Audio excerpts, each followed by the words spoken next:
સફળતાની મજા છે, અને આ સફળતા છે માત્ર ને માત્ર પૈસાની સફળતા નથી. આ જે સફળતા છે એ વેસ્ટેજ વિથ વિનિંગ ટીમ, આનું જે કોમ્બિનેશન છે ને એની મજા છે. મેં ઘણા બધા લીડર જોયા છે, ઘણા બધા અચીવર્સ જોયા છે ઇન ધ લાઈફ. અમે લોકો, હું અને ભૈયાની વાત કરું તો 2002 થી અમે સાથે છીએ. અમે ઘણી બધી અચીવમેન્ટ્સ, ઘણી બધી સક્સેસ, ઘણું બધું અપ એન્ડ ડાઉન્સ, ઘણું બધું પ્લસ એન્ડ માઇનસ, ઘણું બધું અમે જોયું છે. બિલીવ મી, ક્યાંક સક્સેસ છે તો હેપીનેસ નથી, ક્યાંક પૈસા છે તો સંસ્કાર નથી, ક્યાંક કંઈક વસ્તુ છે તો કંઈક ખૂટે છે. પરંતુ we are blessed with the winning team and Vestige, and we are blessed with our upline mentor, કે આપણી પાસે એક પેકેજ ઓફ સક્સેસ છે, અને આની મજા કંઈક અલગ છે. મારો ટોપિક છે what do I want to be, કે ખરેખર આપણે શું બનવા માંગીએ છીએ અથવા શું બનવું જોઈએ. હું વધારે લાંબી વાતો નહીં કરું, કારણ કે મારે બીજી 2-3 ઓફર વિશે અને 2-3 મુદ્દાઓ વિશે વાત કરવી છે. મેં મારો ટોપિક ઓલરેડી કટ કરી નાખ્યો છે. 20 મિનિટનો જ ટોટલ ટાઈમ છે, એમાં ડાન્સ થઈ ગયો 10 મિનિટ, પણ એ બી ટોપિકનો એક પાર્ટ હતો. એટલે ચિંતા નહીં કરવાની, આપણે મજા કરવાની છે, મજા કરતા કરતા બિઝનેસ કરવાનો છે. મારે તમને ખાસ એ કહેવાનું છે કે હું 2 થી 3 મેસેજ આપવા માંગુ છું આ સ્ટેજ ઉપરથી, કે શું તમને તમારું જે કામ છે એ બોજ લાગે છે? પ્લાન બતાવવું તમને તકલીફદેહ લાગે છે? મીટિંગમાં આવવું, ફંક્શન અટેન્ડ કરવું, યા તમારી ડાઉનલાઈન સાથે ફિલ્ડમાં જવું, યા આ બિઝનેસને લગતી કોઈ પણ બાબત હોય અને તમારું મોઢું પડી જાય અથવા ટેન્શન થાય, તો હું તમને કહેવા માંગુ છું, please go back and check with yourself. હજી તમે તમારા બિઝનેસને, તમારા સપનાઓને તમે એનાથી દૂર છો, તમે કન્ઝ્યુમ નથી કર્યું. ઇન સિમ્પલ લેંગ્વેજ, તમે આત્મસાત હજી સુધી નથી કર્યું.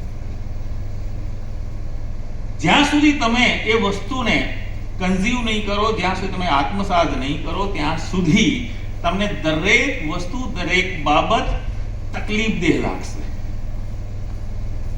પણ જે દિવસે તમે તમારા સપનાઓને કન્ઝ્યુમ કરી લેશો, આત્મસાત કરી લેશો, એના પછી તમારી કોઈ પણ ડાઉનલાઈનનો કોલ, કોઈ પણ એક્ટિવિટી, કોઈ પણ મીટિંગ, કોઈ પણ ફંક્શન, કોઈ પણ ડેમોન્સ્ટ્રેશન, કોઈ પણ પ્લાન તમારા માટે એક ઉત્સાહ અને એક ઉત્સવ બની જશે. ઉત્સાહ અને ઉત્સવ. અને જે દિવસે તમે વિચારજો કે જ્યારે તમારી સાથે આવું થવા માંડે ને, એટલે તમારે એક જ વસ્તુ સમજી લેવાની કે તમે DUCD ના ટ્રેક ઉપર આવી ગયા છો. હવે તો માત્ર ચૂટકીની વાત છે, હવે થોડાક સમયની વાત છે, બસ. તમે ટ્રેક ઉપર આવી ગયા છો. હવે દુનિયાની કોઈ તાકાત તમને રોકી નહીં શકે. હું મારા ઇન્સિડન્ટ કહું. મને ઘણી વખત ટ્રાવેલિંગ પછી તરત મીટિંગ હોય, ઘણી વખત આગલા દિવસે રેસ્ટ ના મળ્યો હોય, વોટેવર, આવા ઘણા બધા કારણો થાય ત્યારે મને થોડુંક હેડેક થાય. અને મારી આદત છે, અત્યાર સુધી મેં કોઈ પણ જાતની એલોપેથી હું કંઈ ખાતો જ નથી, કોઈ બી દવા નથી લીધી મેં અત્યાર સુધી. પણ એક માથાની ગોળી ક્યારેક ક્યારેક ખાવી પડે, ક્યારેક. પણ આ હકીકત છે, મારી સાથે આ ફેક્ટ છે. મને ગમે એટલું માથું દુખતું હોય ને, અને મને જો મીટિંગ આવી જાય અને હું સ્ટેજ ઉપર સ્ટેજ પહેલા મને ગમે એટલું માથું દુખતું હોય, પણ મને અલગ ટાઈપનો આનંદ આવે, અલગ ટાઈપની મજા આવે, મારું માથું ઉતરી જાય છે. મારો મુદ્દો શું છે ખબર છે? મારો મુદ્દો એ છે, હું તમને કહેવા એ માંગુ છું કે અંદરથી તમને તમારા સપનાઓ, તમારી ટીમ, તમારા લોકો, એમના ફોન કોલ્સ, એમની મીટિંગ્સ, એમના ડ્રીમ્સ, આ બધું તમને રોમાંચિત કરવું જોઈએ. તમારા શરીર અંદરથી ભાવ પેદા થવો જોઈએ. તમને ખબર છે સ્ત્રી અને માં વચ્ચે ફરક શું છે? ખબર જ હશે તમને બધાને, પણ તે છતાં મારે કાંઈ તો વાત કરવી ને. આટલી બધી વાતો થઈ ગઈ છે, બધું પતી ગયું છે, તમે તૈયાર છો ડીયુસીડી જવા માટે, 20 મિનિટમાં કાંઈક તો બોલવું ને. હું તો એવું કંઈક ગોતી રહ્યો છું કે વગર બોલે ડીયુસીડી કેમ જવાય.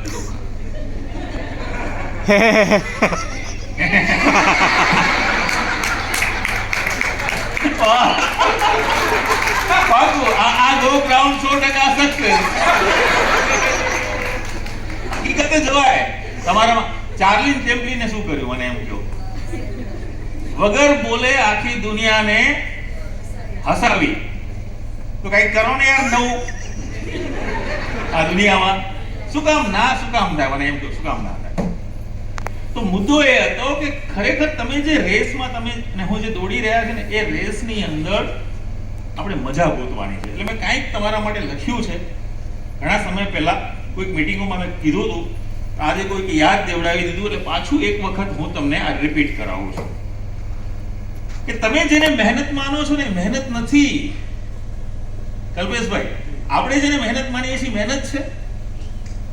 મહેનત તો તમે જુઓ યાર દુનિયામાં લોકો કઈ રીતે કરે છે અને કોને મહેનત કહેવાય. સવારે હથાર બાંધીને જાય વાડીએ ને ખેતરે, આખો દિવસ ગધેડા જેવી મજૂરી કરે અને 300 રૂપિયા લઈને પાછા આવે, 400 રૂપિયા લઈને પાછા આવે. ઓલા કોણ અમારા કાઠિયાવાડી બેન, નામ ભૂલી ગયો, શું નામ બેન તમારું? હા, ભાવિકાબેન. ભાવિકાબેનની પહેલી વખત સ્ટોરી મેં રાજકોટમાં લગભગ સાંભળી. મશીન ઉપર કામ કરતા અને આખો દિવસ સવારથી સાંજ. મને એમ કહો, એ મહેનત અને આ મહેનતમાં ફરક છે કે નહીં? આ તો ભાવિકાબેનનું તો એક ઉદાહરણ છે. આવી હજારો બહેનો અને હજારો ભાઈઓ તમારામાંથી બધા બેઠા છીએ, આપણે બધા જઈને ચેક તો કરો. તમને એમ છે કે તમારા હસબન્ડની સારી નોકરી છે એવું તમે ભૂલ ખાઓ છો સાહેબ. પૂછી તો જોજો તમારા હસબન્ડને ક્યારેક કે ભલે ₹1,00,000 પગારની વાત કરતા હોય, ₹1,50,000 પગારની વાત કરતા હોય, પણ ત્યાં હાલત શું છે? સવારથી સાંજ એમને શું કરવું પડે છે? ગમતો ન હોય યા ના ગમતો હોય, બોસ એમાં હા બિલાવી જ પડે. અને સાચી વાત કહું તો નોકરની જેમ રાખે છે એ ડિપાર્ટમેન્ટ યા એ બોસ. એ ₹1,00,000 શું કામના? અહીંયા શું છે સાહેબ? તમે ₹50,000 ચેક લ્યો છો, તમને લોકો સેલિબ્રેટ કરે છે, તમને રિકગ્નાઇઝ કરે છે. કોણ ઓળખતું હતું આ ભાવિકાબેન અને એમના હસબન્ડ? આજે શું કર્યું એમણે મહેનત કરી અને આજે એમને સ્ટેજ ઉપર લોકો ઓળખવા માંડ્યા. કેમ આપણને મહેનત વચ્ચેનો ફરક ખબર નથી? ખરેખર તમે જોવા જશો ને તો આ ધંધામાં સાહેબ, હું દિલથી કહું છું, અને મેં આ રીતે ધંધો ઊભો કર્યો છે અને ઊભો કરી લીધો છે, સક્સેસ થઈ ગયા છીએ, સાબિત કરી દીધા પછી હું આ મારા વાક્યોનું મહત્વ એટલા માટે વધી જાય છે. હું જર્નીમાં હોત ને આ વાક્યો બોલતો હોત ને તો કોઈ મતલબ નથી. આપણા નરેન્દ્ર મોદી સાહેબ ને પીએમ બન્યા પછી એમ કે ને હું ચાયવાળો છું તો લોકો વધારે તાળીઓ પાડે. પણ કોઈ ચાયવાળો આવીને કે હું ચાયવાળો છું, તમે તાળી પાડશો? એમ સમજવા જેવી વસ્તુ છે. એટલા માટે હું તમને કહું છું કે આ ધંધામાં મહેનત છે જ નહીં, માત્ર ને માત્ર જો હોય તો મજા છે. પણ તકલીફ એક વાતની છે, માફ કરજો, એની સાથે હું હકીકતને ઉમેરો કરું છું, હકીકતનો. પણ તકલીફ એ વાતની છે કે આ ધંધામાં મજા છે, પણ 99% લોકો એ મજા લઈ શકતા નથી યા એ મજા લૂંટી શકતા નથી. એના કારણે નથી તો એ સફળ થઈ શકતા અને નથી કોઈને સફળ બનાવી શકતા. જો આ ધંધામાં સફળ થવું હોય, એક વસ્તુ યાદ રાખજો, તો તમારી ડાઉનલાઈન તમારી પાસે 10 તકલીફ લઈને આવે છૂટ, પણ જ્યારે પાછી જાય ને ત્યારે એના મોઢા ઉપર એક સ્માઈલ હોવી જોઈએ. તમે રાત્રે ઘરે જ્યારે બેડરૂમમાં પોતાના બેડ ઉપર સુવા જાઓ ને, એના પહેલા એક સેટિસ્ફેક્શન હોવું જોઈએ તમને. શું ખબર છે? આજે મેં 2 પ્લાન બતાવ્યા છે. 2 લોકોની જિંદગીને મેં ટચ કરી છે. એની જિંદગી બદલવાનો અધિકાર, રાઈટ કે કંટ્રોલ તમારા હાથમાં નથી, પણ ટચ કરવાનો અધિકાર તો તમારા હાથમાં છે ને. આ કેટલી મોટી વાત છે. અને તમે માત્ર 2 લોકોને પ્લાન બતાવો છો અને રાત્રે સુવા જાઓ છો ને જો નીંદર ના આવે તો સૌથી છેલ્લો ફોન મને કરજો તમે. સાહેબ, પડ્યા ભેગી 8 કલાકની નીંદર આવશે મસ્ત, વગર ગોળી ખાધે. શું જોઈએ તમને? અહીંયા જે પરિવારની આપણે જે વાતો કરી રહ્યા છીએ, આજે હાલત એ છે, આજે હકીકત એ છે. હું નામ લઈને કોડ નથી કરી શકતો અહીંયા, પરંતુ કેટલાય મેં એવા ફેમિલીઝ જોયા છે કે જે ફેમિલીઝ ની અંદર પૈસો ઘણો બધો છે ને એ જ પૈસા કારણ બન્યા છે એ ફેમિલીના ટુકડા થવાના. ડિપ્રેશનનું કારણ મની છે. તમને ખબર નહીં પડે. તમે જે પૈસા કમાવા માટે આગળ વધી રહ્યા છો એ જ પૈસા ડિપ્રેશનનું કારણ બની શકે છે જો તમારી પાસે કંઈક પૈસાથી બિયોન્ડ નથી તો. એટલે સમજવા જેવી વસ્તુ છે. એટલે જર્ની જે છે ને તમારી ને મારી, એવું ક્યારે નહીં બને. મારા ઘરમાં જ્યાં સુધી ઓડી આવી નથી ને ત્યાં સુધી અલગ પ્રકારનું એક્સાઇટમેન્ટ હતું. ઓડી આવશે ઘરમાં, ઓડી આવશે, ઓડી આવશે, 4 બંગડી. મને બરાબર યાદ છે જ્યારે દિલ્હીથી ભુજ પહોંચ્યો ને ઓડી લઈને, અને રાત્રે પહોંચ્યો તો હું 2:30 વાગે 4 વાગે, એટલે ગાડી ગાર્ડનમાં રાખી, બીજી ગાડીઓ પડી તેની વચ્ચે ઘુસેડી અને સૂઈ ગયો. સવારે ઉઠ્યો, મમ્મીને કીધું પૂજા કર. એટલે મમ્મી કે તું તો કહેતો તો ઓડી લઈને આવીશ. ક્યાં ઓડી? કે મેં તો આ તો પડી વચ્ચે 4 બંગડી વાળી. એટલે આ ઓડી છે? હા, આ ઓડી. આના કેટલો? 50 લાખ. આના 50 લાખ. મેં કીધું છેતરાઈ ગયો છો. ઓમાય 4 બેસે ને આમાંય 4 બેસે. 50 લાખ નહીં આવ્યો. કીધું હવે આમને સમજાવવા કે કચ્છી કાઠિયાવાડી આપણે બધા સરખા છીએ, દેશી. કીધું આમને સમજાવવા કે એમને ઓડી, બ્રાન્ડ, 4 બંગડી એવું કઈ ખબર જ નથી મારા મધરને. અમને સમજાવવા કે યાર. એટલે પછી ધીમેથી મેં કીધું હવે 2-3 વખત પૂછ્યું એટલે હવે એમને કીધું નહીં તો આ ચિંતા કરશે, ખાતે છેતરાઈ ગયો છો. તમારે છેલ્લે એમ કેવું પડ્યું, મમ્મી ગાડી તો 10 લાખની જ છે, આ વધારાના 40 લાખ છે ને મેં એટલે આપ્યા છે કે તમારો છોકરો આમાં બેસી, રેબનના ચશ્મા પહેરી, હાથમાં રાડો વોચ હશે, જમણા હાથમાં આઈફોન હશે, અને જ્યારે આ ગામમાંથી નીકળશે ને તો દરેક ગામનો માણસ પોતાની ગરદન ટેડી કરી જોશે તમારા છોકરાને એના 40 લાખ.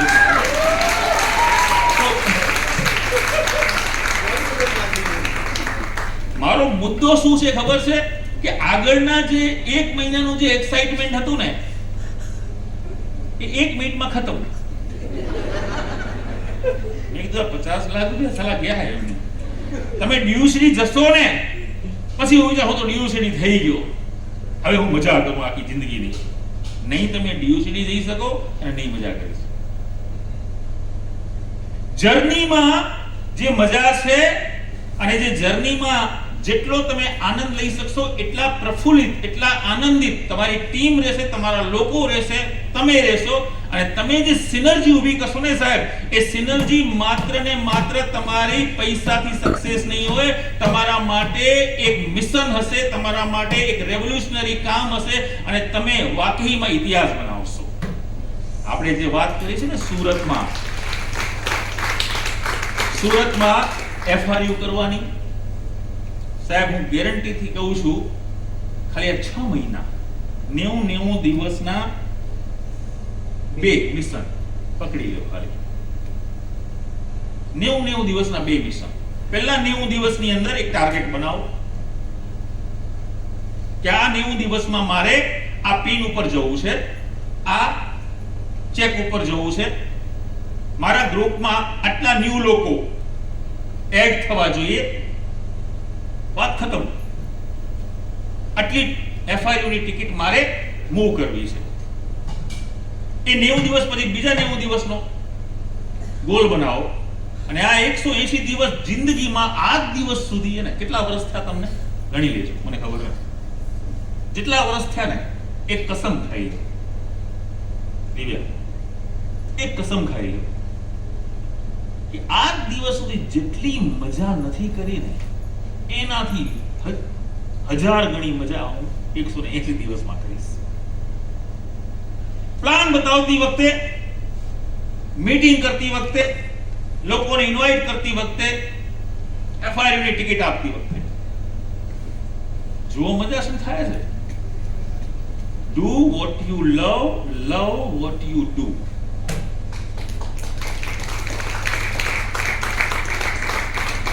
ચાર લાઈનો તમારા માટે છે. अपनी खूबसूरत मजेदार, अपनी खूबसूरत मजेदार जबरदस्त जैसी लैला जैसी, अपनी खूबसूरत मजेदार जबरदस्त लैला जैसी मेहनत को स्ट्रगल का नाम देके उसकी तौहीन करना बंद करो.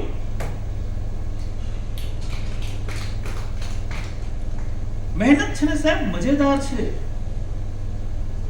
તમારી પ્રેમિકા છે, મહેનત છે ને એ મજેદાર વસ્તુ છે. એ તમારી પ્રેમિકા છે,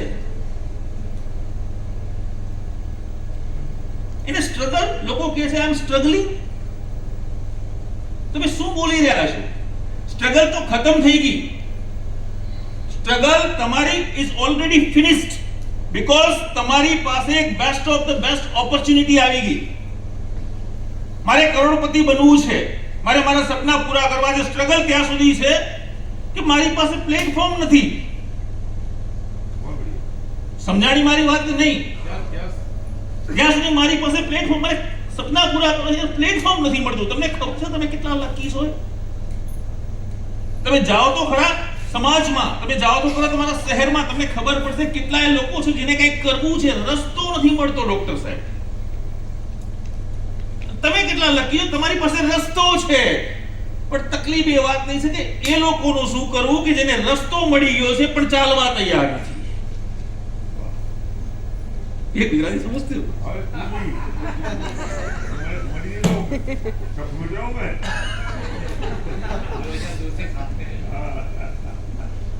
ये हकीकत है, ये फैक्ट है.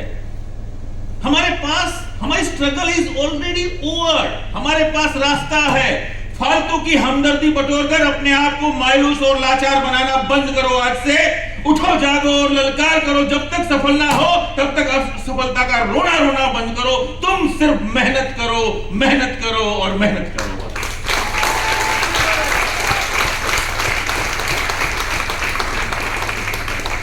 तुम सिर्फ मेहनत करो यार. और वो मेहनत है ना ऐसी होनी चाहिए जो तुम्हारी थकान को उतार दे, तुम्हारे शरीर के रोंगटे खड़े हो जाएं, तुम्हारी आंखों में अलग चमक दिखाई दे. आपकी सफलता सिर्फ चुटकी में.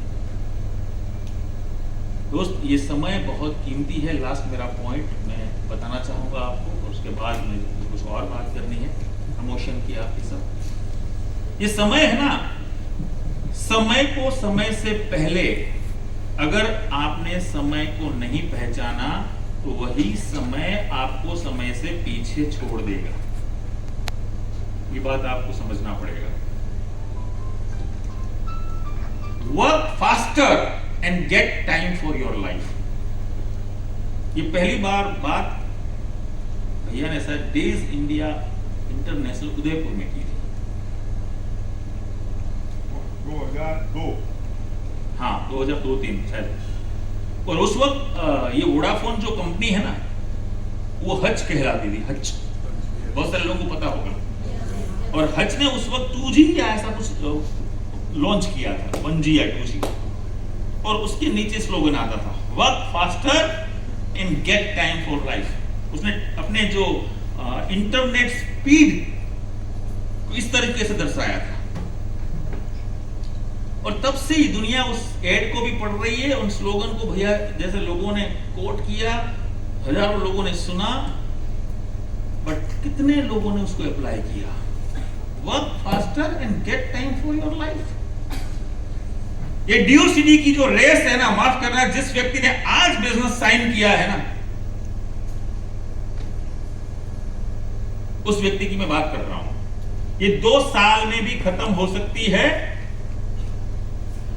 और 20 साल तक भी लंबी चल सकती है। Depends on you. निर्भर आपकी गति पे करता है। किसी व्यक्ति ने, किसी राहदारी ने किसी खड़े व्यक्ति से पूछा कि भाई साहब मुझे रास्ता जाना है, आप मुझे बताओ ये कितना दूर है और मैं कब पहुंचूंगा। वो बैठे हुए खड़े हुए वो भाई साहब बोले ही नहीं। 2 बार पूछा, 3 बार पूछा, 4 बार नहीं बोले। थक हार के चलना शुरू कर दिया उस राहदारी ने। जैसे ही 4 कदम चले, भाई साहब बोले 1 घंटा। पीछे मुड़ के देखा, भाई मैं कब से पूछ रहा हूं तो जवाब नहीं दे रहा है। जब मैंने चलना शुरू किया तो तू बता रहा है 1 घंटा। ये कैसा मजाक है? बोले मैं वेट कर रहा था, देखना चाहता था तुम किस गति से आगे बढ़ना चाहते। समझे मेरी बात? हमने शुरुआत तो कर दी है हम सब लोग, लेकिन हम किस गति से आगे बढ़ रहे हैं? क्यों? जब 2 साल में चीजें खत्म हो सकती हैं, आपकी जिंदगी की सारी टेंशन खत्म हो सकती है, तो क्यों लगाना है 20 साल? या तो आप ये तय कर लो कि मुझे जिंदगी भर इन चीजों के साथ आगे बढ़ना है, इन तकलीफों के साथ आगे बढ़ना है, इन पैसों की किल्लतों के साथ आगे बढ़ना है, इन छोटी छोटी मजबूरियों के साथ मुझे आगे बढ़ना है। तय कर लो ना। मैं आपको गारंटी देता हूं, up to the upline SP Bharat तक हम सब आपको लिख के दे देंगे कि हम ना आपको छेड़ेंगे, ना हम आपको बोलेंगे, ना हम आपको कहेंगे, ना कभी किसी फंक्शन के लिए फोर्स करेंगे। क्यों? क्योंकि आपको 20 साल में डी।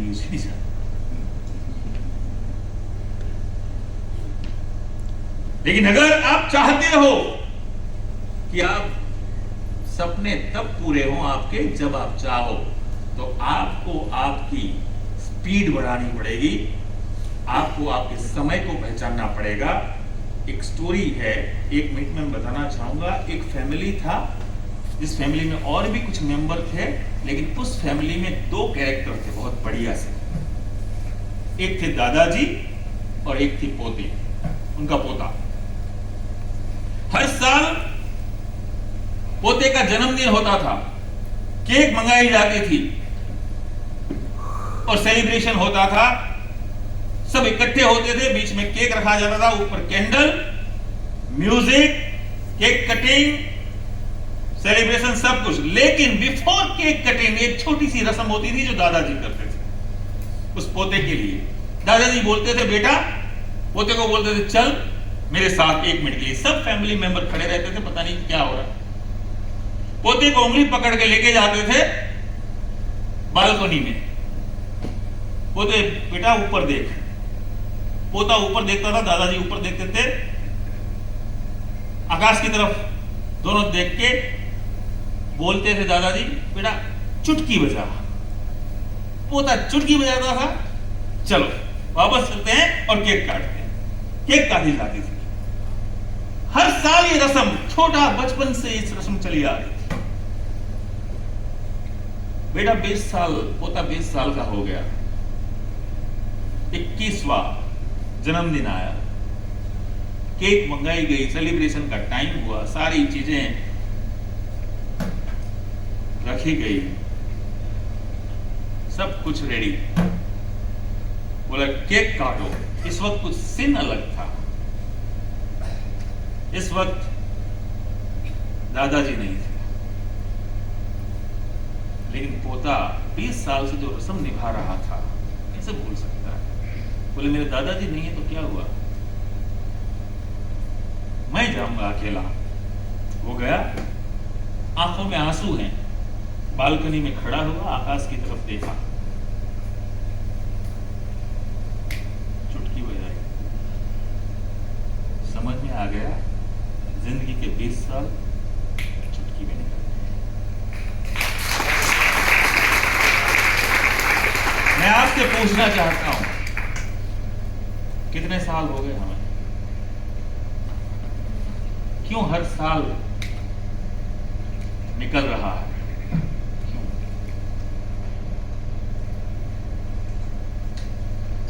क्यों हम अपने सपने के हिसाब से अपने अंदर वो बदलाव लेकर नहीं आए, जो बदलाव के कारण हम अपने सपने से एक कदम और नजदीक जाएं?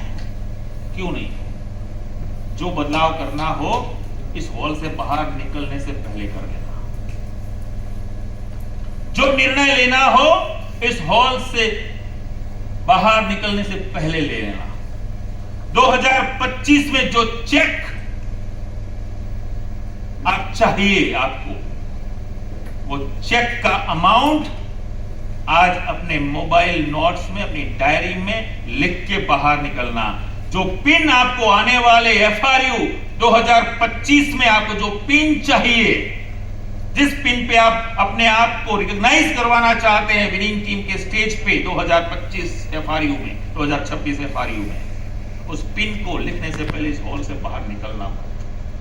जो सपना आपने देखा है उनमें से कौन सा सपना आप 2025 में कंप्लीट करेंगे, वो लिखने से पहले इस हॉल से बाहर निकलना मत।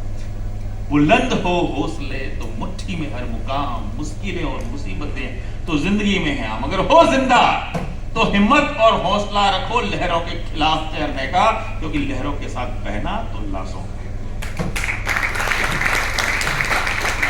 तो मैंने अपने टॉपिक में मुझे 4 बातें करनी थी, मैंने आपसे कर दी।